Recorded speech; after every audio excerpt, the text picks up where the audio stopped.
Immigrating from Vietnam to owning a $100 million rental portfolio and earning 6 figures in passive income. Thach Nguyen reveals all, from how anyone can start a real estate empire without having a dollar to their name, to a simple yet overlooked formula for getting 2 houses for the price of 1.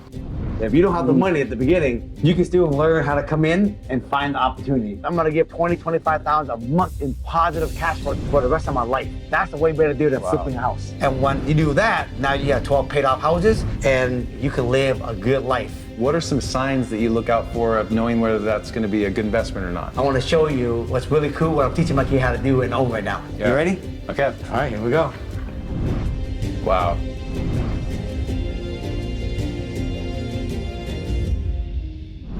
My name is Caleb Hoovener, the show's new host, and I'm very excited to be in the heart of Seattle with real estate entrepreneur and investor Thach Nguyen. What up, baby? What up? Hey, what up? So glad to be here with you. Thank you, sir. Thank you, sir. Welcome to Seattle, beautiful city, Seattle. Yes. All right. Well, let's get right into your story, if you don't mind. Yep. So tell us, how long have you been in real estate, and how did you get started in this business? So I got into real estate in 1991. I was 21 years old. I was the youngest realtor in Seattle. Wow. And I started as a real estate agent. In 1997, I met my first mentor who says, if you want to be rich, you can keep selling real estate, but you want to be wealthy, you got to own real estate. And so he started teaching me how to own real estate. Yeah. And from there, I started selling real estate to make the money. And I started taking that money and started buying real estate. And that's just how I got started. So this is your townhouse here? Yes, sir. 5 townhouses right here. We're all rooftop deck looking out to downtown Seattle. Awesome. Should we go check it out? Yeah. And before we check it out, just to give you an idea, that lot behind there, we built 5 more townhouses just like this. Okay. Just FYI. So let's go inside. All right, let's check it out.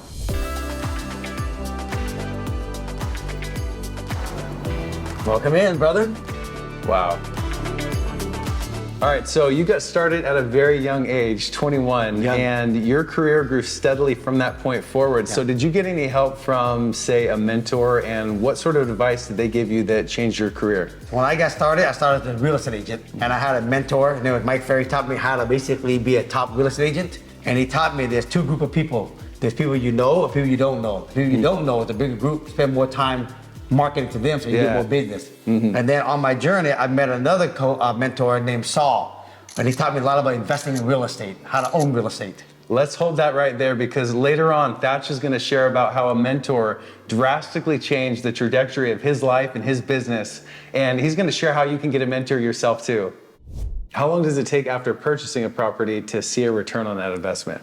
Yeah, if you was buying something to fix and flip, you should automatically know if you buy that property at a certain price and it's gonna cost this much to rehab or build it, and you should already know what the end price will be, it should always be a profit. You should know that. And so as soon as you get done, you should make a profit automatically. Now for rental property, it works the same way. If you buy property, you know what it costs to rehab and clean it up, or build it. In this scenario, we build brand new. You should already know what the value is. You should already know what the mortgage, what you can rent it for, and you should make profit from day one. Like this building, the rent for this is gonna be probably $49,000 a month. And the mortgage on this is going to be about $25,000, $26,000 a month. So you automatically make positive cash flow every single month from this building. How did your experience as a real estate agent grow you to be able to be a good investor in making those purchases? And how did that transition affect your overall profit margins? Yeah, you know, when I started, I didn't know all the areas well, like what area had better appreciation, what area had better higher rent. And so when I was showing houses to clientele, I started to notice, man, my client bought this house in this area, Seattle, and then, you know, 10, 20 years later, they end up selling it. I go back and sell it, and it went up massively in value. And in a certain area, it didn't do the same. So I knew if I was gonna buy real estate, I want to be in those areas where it had good appreciation and high rent. Okay. Have you ever wondered what the profit margins are in the real estate industry? Well, keep watching as Thatch is gonna share what he's seen for his profit margins on the deals he's made in real estate. What is one thing that you did differently than other real estate companies around here, and how has that driven your success? I am like a fanatic on social media. I realized that if you really want to have influence in this real estate business, you gotta actually use social media. Okay. And I learned this 2 years ago when I started my Instagram channel. You gotta give a lot of tips, free gem, every day consistently about every aspect of real estate. Here's the path to generational wealth. Step 1, you gotta have knowledge. And that's how I grew my brand. That's how I find a lot of my deals today. Yeah, how often are you posting on these social media accounts? I post 7 days a week. We post 2 on TikTok, 2 on Instagram, 2 on Facebook, 2 on YouTube Shorts, and then once a week we post YouTube. So 7 days a week, that really is intense, like you're talking about. So why do you have to have that sort of consistency? You know, when I started, I want to make sure the algorithm is going to work toward my advantage. And frequency is one, and creating good content is the other one. So I wanted to make sure that I'm always giving out good content, and I want to create a lot of volume. That's why I do it. You don't have to do it, but if you want to grow your followers fast, you got to do both. All right, Thatch, where are we at now, and what was built here? So we're in the heart of the Seattle area. This is called Columbus City. This is a very hip area now. What used to be here was an old purple house, and then we tore it down and we put a 31-unit apartment building. Wow. These are micro apartments. What make this very well is this area, it did not require parking for any unit. Oh, because when you put parking, all the parking garages, you don't make any money on that. How much did you invest to buy your first property, and where did that money come from? Yeah, so my first property I bought, which is not too far from this location, my house was $105,000. And since I never owned a house, all I had to put down was 5% down as a first-time home buyer. And that 5% of 110 is about, what, $5,500? And I actually got that money from selling real estate as a realtor. I saved my commission money, I bought that. And then after I bought the property, I went in and cleaned it up. I may have stayed here for maybe a few months and decided, you know what, I'm gonna turn it into a rental. And then I turned that into a rental from there, and then it's been a rental since now. I still own it today. Today, that property is worth $750,000. So how about the viewers that want to get into real estate, but they don't have any money? What's their first step? I think the first step for those people is they gotta learn the opportunity of real estate. The second thing, once they learn about the real estate, you can flip property, but ultimately you want to own real estate. If you don't have the money at the beginning, you can still learn how to come in and find the opportunity. Because if you can find the opportunity, you can actually sell those to people who have money, and then you can get a fee for every time you find these deals. There's a terminology in real estate called wholesaling. So the key is learn how to find deals. Okay. So we're at the bottom of a 4-story micro apartment building. We're in the lobby, and there's micro apartments above us? Yeah, there's some all along this hallway. There's some that are below us, and there's a bunch above us also. Oh, okay. Let's go check it out. Let's go. So we are standing in a micro apartment. This is super interesting. Share with us, how many square feet is this, and what do you offer inside of these? Depending on the layout, it can range anywhere between probably 250 square feet up to maybe 325 square feet. Okay. So this layout right here, it's about 280, 290 square feet, okay? And so the concept here, we want to create apartments where it is brand new, but make it affordable for people, and that's up my alley, because I want to really help, the people that are more of the beginner, right? Just like I came from Vietnam, we didn't have a lot of money, and so the people I love to help are what I call the underdogs, or the less fortunate, and then help them get a leg up. Yeah, I want to touch on that more too later in the video. Okay. But what's the price point out for a place like this? These units right here range from $1,250 to $1,350 a month. So you have micro apartments and townhomes. So what are the differences in investing in those? If you compare the site that we just talked about earlier, that lot is about also, 5,500, 6,000. This lot is about the same size, but this one didn't require parking.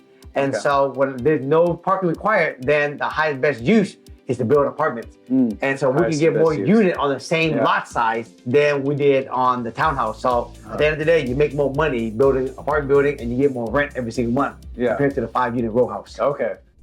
You do a lot of coaching. So how did you get into that, and how can people find mentors nowadays? Well, when I started, I had no plan on doing mentorship. I was just doing Thatch, out building, buying property, renting it out. And then when social media started 2 years ago, I just went on the platform and I just started sharing everything I'm learning, all the tips I learned how to do, all the failure I made. And the more I share all these ideas and thoughts and experience, people started DMing me, asking me, man, thanks for the tip. Next thing you knew, 10 people, 20 people, 100 people, thousands of people just started emailing me, asking me, do you have a coaching program? And then about 2 years ago, we started the coaching business and just giving people more of a structure on how to invest in real estate. Okay, can we get a little bit of insight into that? How much are you making? What's revenue like on that? Yeah, my Springboard company, that's my coaching business. We help probably about 5 to 10 new students a day to come in. We generate close to $8 million last year. 8 million in 1 to 2 years of starting your coaching business. Yeah, so last year we did about $8 million. The year before that we did about 7. This year we're probably gonna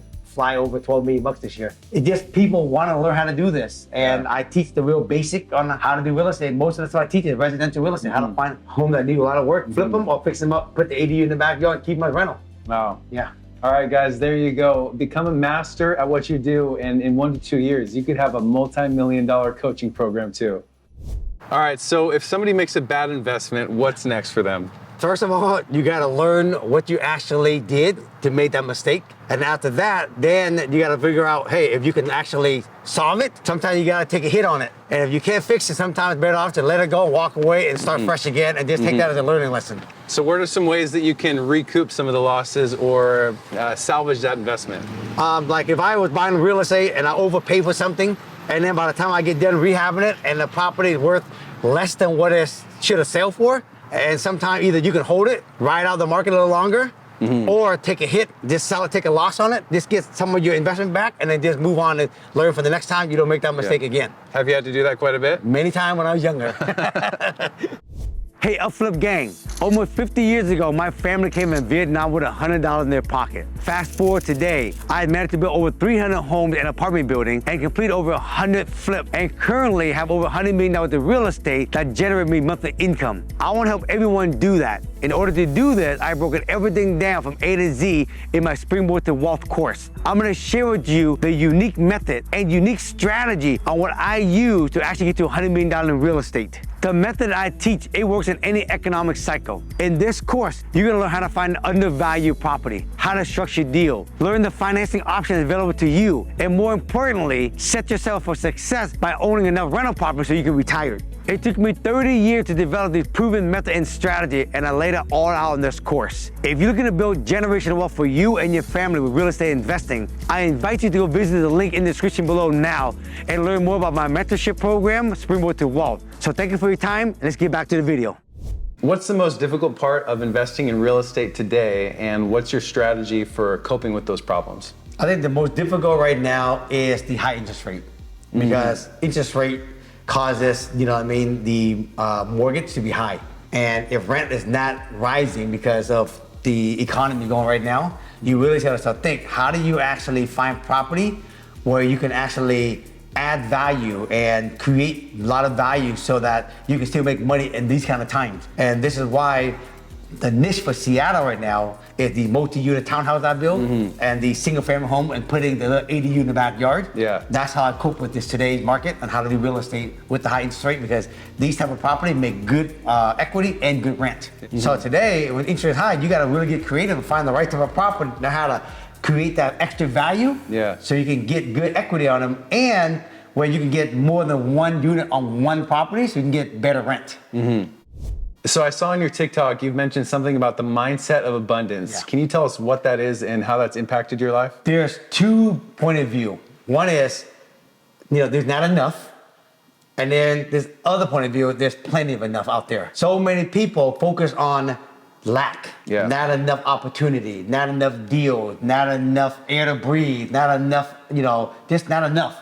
I have learned early on from a lot of my great teacher that there is plenty of opportunity, plenty of deal, plenty of friend, plenty of air, so you don't ever have to worry and fight about it. Because I know there's plenty of opportunity out there and there's enough for everybody to share. Yeah, so you do you focus on your deals and you don't compare yourself to the good or the bad competition. Nope, I just say, you know what, there's plenty out there, it's enough for everybody, I'm gonna get mine, you gotta get yours. Did you write a business plan, and what should a new investor do in terms of planning before they purchase their first property? The business plan owner rental is pretty simple, in my opinion. They gotta ask themselves right now, at what age do I wanna have the option to work or not work? Let's say you pick 45. Then I would say to you, how much passive income do you need to have every month to live comfortably if you're debt free? Let's say you pick 25,000. Then I would say, what's the average rent in your area?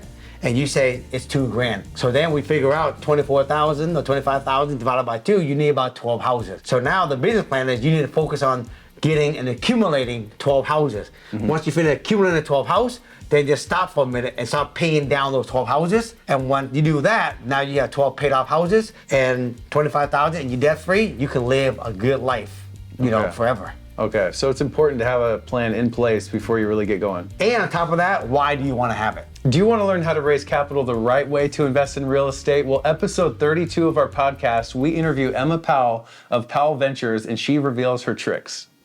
So you follow an interesting but often overlooked formula that includes purchasing a property with a big enough yard that you could do a second construction on that. So can you break down that formula and exactly how that works? Yeah.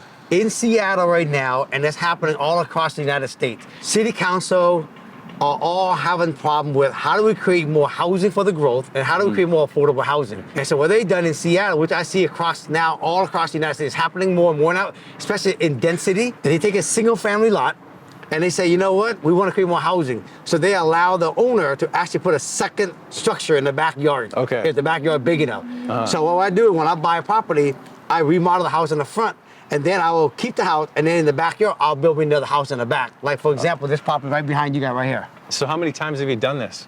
A lot. I'm doing it right now. I got like 10 of them going right now. And it's crazy how much money you make for it. That's a fixer for like 500,000. You put about 100 grand into it. And that thing now be all in for like 7. Those houses are worth easy 8, but then I get a backyard for free. Then I build me a house in the back, which is about 1,000 square feet for 350 grand. And that house in the back, I can sell for like $750,000. You make 400 grand on the back house instantly like that. So 2 for the price of 1? Yeah, it's crazy, right?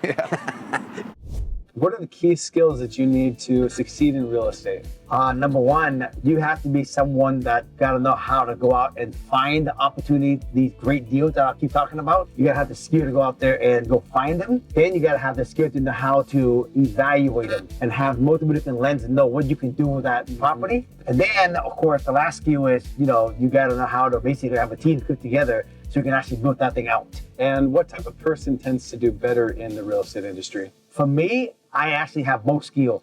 I love hunting for the deals, and I love analyzing and putting deals together. My wife is not a hunter. She's more of a person where if I find the deal, bring it to her, she analyze it, and then she will execute and put it together. Yeah. So my wife and I, we work together well because we both got both of those skills, the front end skill and the back end skill.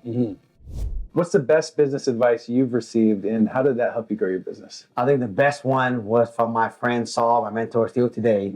You can be rich by flipping houses, selling real estate, but you only can be wealthy if you own real estate. Because later on, when you get into your 50s, you should have plenty of rental property and enough passive income where if you choose to want to work anymore, you can. If you don't want to work, you don't have to. So he said that's what I call freedom, option, and choice. Yeah. So my goal was when I was young, go make a lot of money doing this, take a lot of cash, and buy a lot of real estate holding. And that's why today I'm a big advocate on holding real estate more than flipping real estate. So somebody's just starting out, they don't have friends or other people that they know of that are in the business. So how can somebody build a good support system around them, professional networks, and how do they go about cultivating that and building that network? Yeah, that's a good question. Real estate is a scary thing when you're new. And you need to hang out with people who actually have done it so you can learn from them. My Springboard mentorship program, we have a whole big giant community. We have students from all across the United States. We have over 3,000 students. And like in Seattle, we have probably 150 students. So all the Springboard students in Seattle, they all hang out with each other. Now, if you're not part of Springboard, for example, there's Facebook group, and then they host live meetup to go there and learn from there. Yeah. But you definitely want to have some kind of a network in your town, in your area where you invest. Go hang out there and be in those circles monthly so you can actually build the courage, the confidence, know your market better, and people will share that. Okay. But you definitely need to be part of a community. Otherwise, it can be a lonely, scary thing doing real estate without nobody.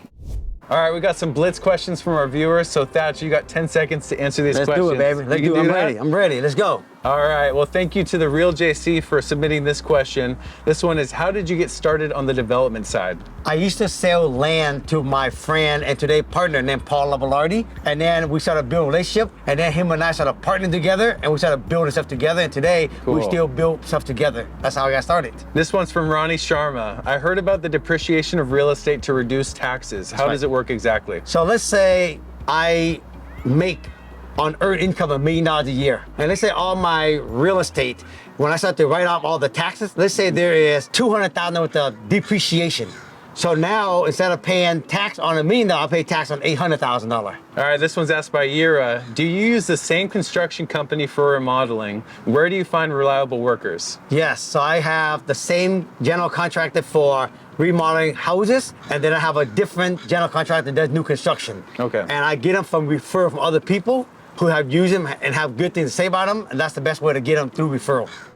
What is your average monthly revenue and how does that break down between your various businesses? Yeah, so if we talk about real estate, I have probably hundreds and hundreds and hundreds of houses and apartment buildings. Yeah, when I take all my revenue, the gross rent that comes every month, and I minus the mortgage, I minus all the property tax, the property insurance, property manager, at the end of the day, the positive profit cash flow every month, I get about over 100 grand a month. So for example, like these, I might get $3,500 a month in rent, but I have a mortgage on it. Yeah. Each one of these, I make about $1,000 positive profit per unit. So this is like $5,000. So every day I wake up in the morning, I see about 5 grand just for every month, just for this. Yeah. Not including all the other buildings. Yep. And so with how many other properties you have, it's kind of tricky to know the top number because it gets cut so much by those mortgages. Yeah, I have probably close to 100 single family houses, and I have probably hundreds of these townhouses and apartment buildings all around Seattle. Wow. Yeah.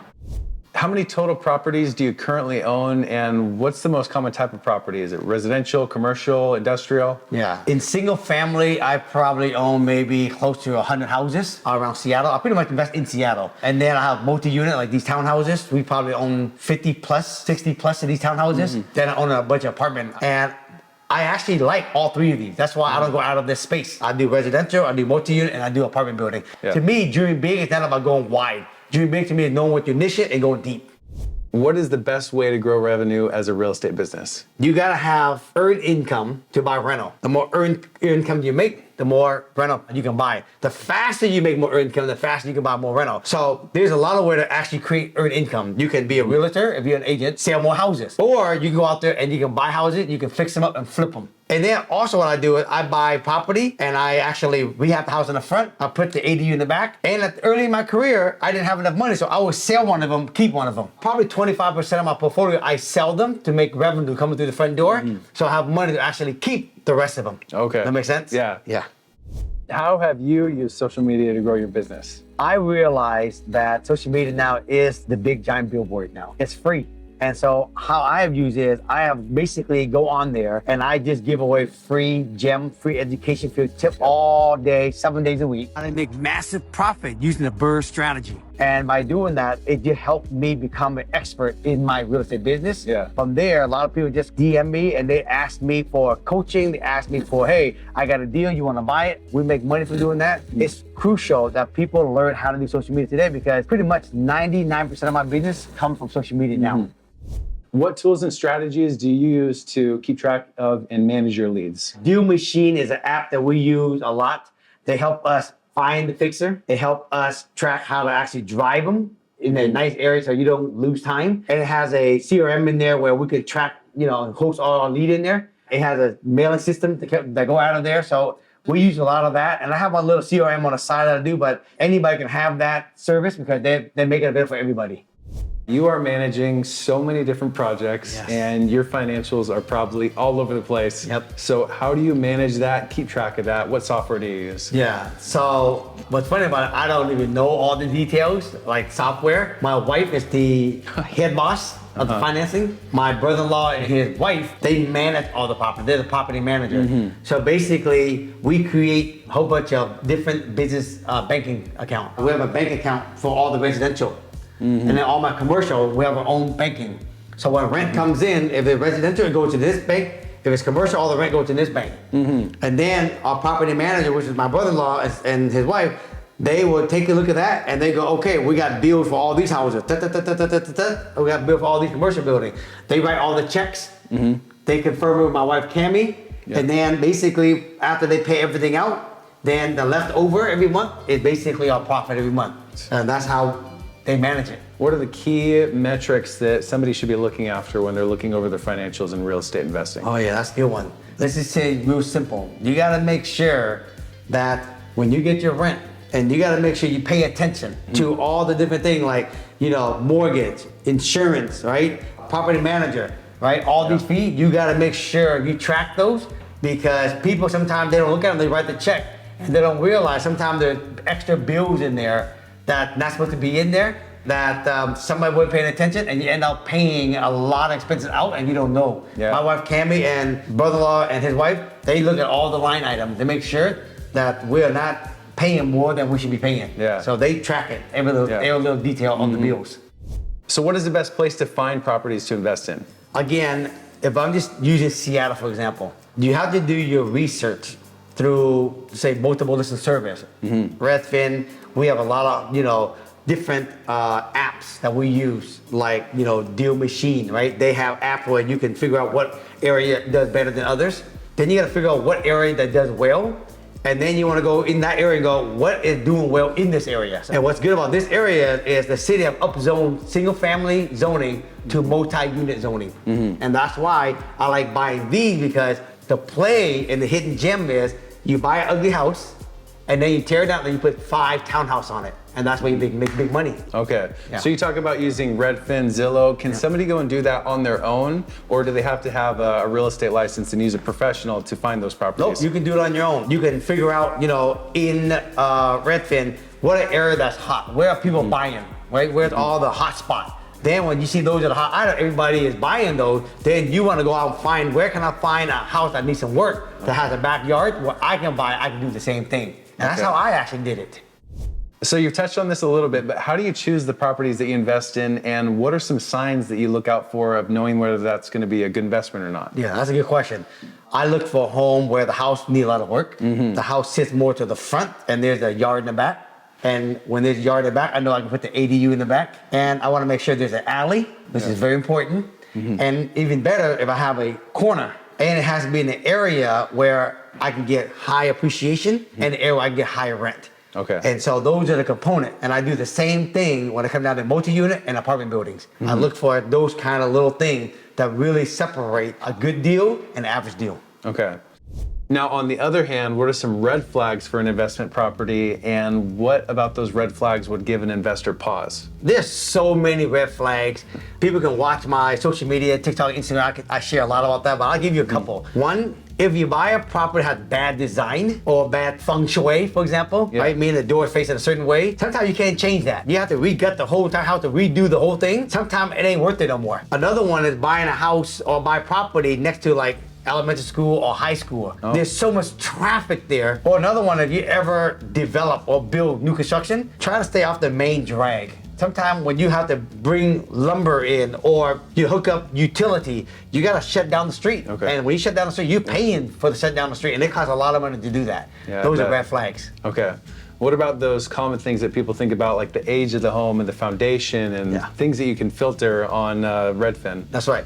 If you are buying a house that's nice to live in, you definitely gotta watch out for the age or foundation problem. But if you're an investor, you like that because you want the house to really be really tired, a lot of problems because you get out of your price, and then you can always rehab it, fix it. It's a negative for people who's buying it who don't know how to fix it up. Yeah. But it's a positive for investors like me because we want them like that. All right, so tell us about the difference between investing in real estate and flipping properties, and which one do you think is better for a new person into the real estate game? Yeah. So when you're new in the game, you probably don't have a lot of money or credit to actually own real estate. So of course, you gotta go out and flip property. You gotta buy it, you gotta fix it up, and you gotta flip it. Now, if you're smart, you flipping, and same time you flipping, you're making money, make sure you don't spend all that money. Save some of that so that you can actually buy some real estate tomorrow. Yeah. At the same time, get your credit ready so you can actually own real estate. There used to be a house here, the purple little house. Most investors would have saw this property, they would have fixed it up and flipped it and probably made maybe 150, 200 grand. Yeah. But I see something bigger. I tore down, I built a 31 unit apartment building. This building, I'm gonna have probably close to $2 million worth of profit. And then every month, I'm gonna get probably $20,000, $25,000 a month in positive cash flow every single month for the rest of my life. That's a way better deal than flipping a house. Yeah, and how many years do you see until you pay this property off? I would probably say in the next probably 10, 15 years, I could get this thing paid off. And then it's just straight cash income. And when that's paid off, this is probably gonna bring me 40 grand a month. Oh my gosh. Every single month for life. Yeah, because it's gonna appreciate. That's it. Yeah. That's it. What are the key roles of team members on a real estate business team, and how many employees do you have right now? Yeah, so first of all, my wife has an assistant that manages a lot of the back end. And then I have Lorenz who handle the social media. And then also myself and my brother, we actually go out and handle basically how to find the deals. And then I have a lot of my students that I've trained in Seattle. They go out and find a deal around Seattle. And some of them, they buy it and they can't buy them all. Then they send it to me and I buy them. So they also become my army of finding deals, which is a great way. I don't have to pay them. But for employee, my wife's sister, and then Loren, we pay him, and that's my whole entire staff. Now, when it comes down to construction, then we hire a general contractor. Like this building here, we hired my friend Chris Welch. He owns CMAC. He's not on our payroll. We pay him to build for us. So the only person that pay out of my payroll is Cammy's sister and Lorenz. And everybody else, all contracted, I pay. Yeah. Okay. So I keep my company very lean and small. Yeah. So a little bit of a family business. That's pretty much it. All right. So what are your profit margins on your revenue, and is that typical for the real estate industry? Yeah. So when I buy a house, called a purchase price, and whatever it costs to rehab it, I like to be all in at 70% of the value when it's done. So let's say a finished product is worth $1 million. I like to be all in purchase price and the rehab or the built 700 grand. So that means my margin is 30%. So is that typical? No. Most investor, 15 to 20% max. Yeah. What I learned about real estate is the higher the standard, the more peace of mind you have. The lower the standard, the less peace of mind you have in real estate investing. So what are some of the tips and tricks that you have for how to get to that 30% level if most people are at the 15% margins? That's right. Two things. One, you gotta know what type of property to buy where you can actually add a lot of value to it. Like for example, buying a single family home and then putting something in the backyard. The key is for the front house, you gotta make sure you gotta buy it where it's more beat up so you can create some value there. And then when you put the second building, you add a lot more value. Together, that gives you the 30%. Yeah. Then the second part is you gotta have standard. If you know it's not gonna be at your standard, walk. But in order for you to walk, you gotta have more leads. And most people, they don't spend time marketing enough to get enough leads, so they definitely gotta buy what they can buy. So earlier on, you mentioned that you found a mentor that shifted the trajectory of your life, and you have tips for how somebody can find a mentor of their own. Tell us about that. Yeah, so when I met my mentor, Saul, he was the owner of the John Scott Real Estate office I work out of. And Saul says, look, come to my office, and just be you. And if anyone want to help, you know, how to be better real estate, just give them some tip. In return, what I do, I teach you how to make money when you're sleeping. And I was like, I love it. And so Saul taught me when you're 21, 24 years old, at that time, he said, you got to think beyond. You got to think long term. You want to think, if you're 50 years old, how much cash flow do you want to have every month coming in every month where you can actually have the option to work or not work? And he says, okay. And he asked me how much. And at that time I said, if I had 25 grand a month, when I time I'm 40, 45, I'm good. Then he said to me, how many houses do you need to actually have that happen? What's the average rent in Seattle? So I realized I need about 15 houses bought and paid off. 15. Right? At a $2,000 rent, right? Somewhere right around that zone. And I realized after that, I need to go make some money selling real estate, and I take all the money and I start buying 12 houses. My focus was buy houses. And when I got to around 12, I started paying them down. And 12 times 2,000 is $24,000 a month. And that was my biggest tip I learned. And that's been my tip all the way since. And that's why I teach other people the same thing. Yeah. So that mentor, the goal that mentor gave you of 15 houses, you've far exceeded that. Yeah. Wow. Yeah. And how can somebody find their own mentor, like you were mentioning? Find someone, you can find them on, you can read about them, you can actually watch them on YouTube, you can listen to podcasts, you can go to different networking. Someone that's actually doing and have the life that you want. Ask them, can you interview them? Ask them, can you work as an intern? And people like that, they love to actually help other people also.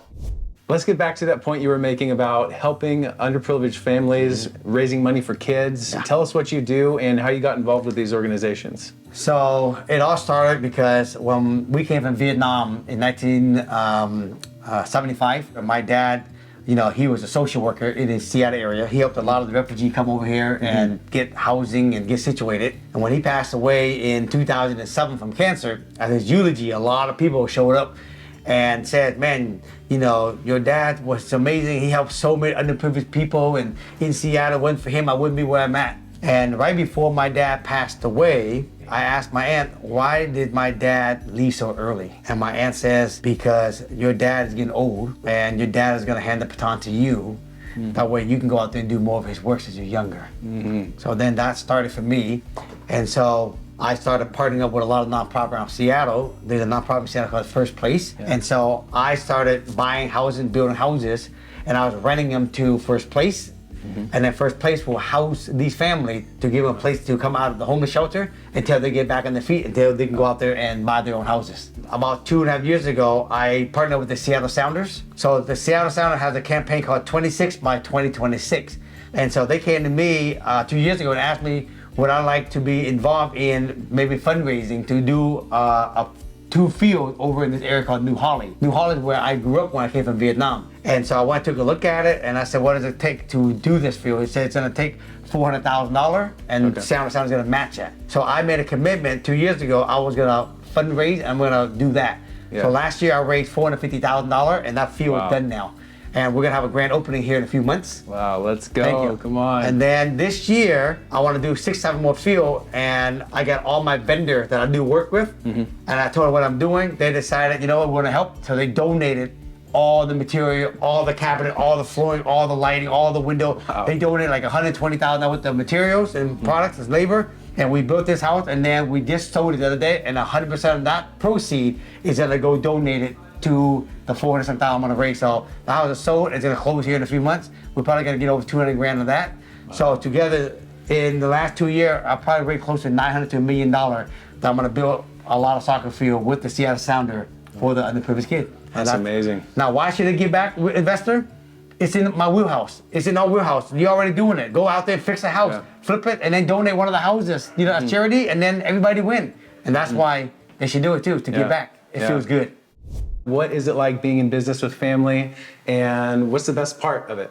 Yeah, fortunate for us, all family get along very well. It's awesome because, you know, Cam and I, we go out and find the opportunities, and then my family, they manage the property, they pay the bill for us, anything that's wrong with it, you know what I mean, they fix it. On top of being successful in this business, I think the biggest blessing is be able to teach my kid how to invest in real estate, teaching them passive income, teaching them generational wealth. And so I want to show you what's really cool, what I'm teaching my kid how to do and own right now. You want to go see it? Yeah, let's go check it out. Let's go, check it out. Let me show you. Okay. You're gonna be impressed when you see this, my friend. All right. All right. Can't wait. And the goal is to inspire all the viewers to do the same thing for their kids. You ready? Okay. All right, here we go. This is the laundry room. There is 3 floors of laundry room. So in my last apartment building that we built, my kids, Russell and Hudson, they're a junior and a freshman now, but my old apartment building, they needed 3 sets of wash and dry machine. Okay. And I said to them, hey, you want to learn how to create passive income? And then they said, yeah, how? He said, look, why don't you and brother, you got to put your own money up and you buy the wash and dry machine because you got money. Okay. And I think back then it was like, to buy 3 sets of wash and dry machine, it was like $8,000 or $10,000. That was pretty much all their money put together they had. And they're like, well, I don't have any more money. We figured out they're gonna make about $1,500. I asked them, how long would it take to actually make your money back? 6, 7 months, they make all their money back. After that, I told them, man, it's all passive income. It's all positive after that, you're winning. So they said they did it. They bring in $1,500 a month. $1,500 a month. From how many machines? There's 3 machines over there. Now we're in the new building. They just bought all the wash and dryer in this room and the other laundry room. And you know, it costs them a little more, but when this is done, all the machine in here and the other units down below, they're probably gonna bring in probably $2 grand a month on all of it. So this is their way, how they learn how to actually own their own machine, buy their own machine, and on top of that, when something's wrong with it, they will fix it themselves with their own money. Thatch, thank you so much. It's been an amazing time with you. Dropped a lot of good nuggets, and I'm sure our viewers will really appreciate it. So we appreciate you. Awesome. And that's a wrap. I hope you guys enjoyed the episode. Before you go, make sure you check out our other interview with Mike Andes, where he talks about getting into real estate investing for the first time and other advice for first-time investors.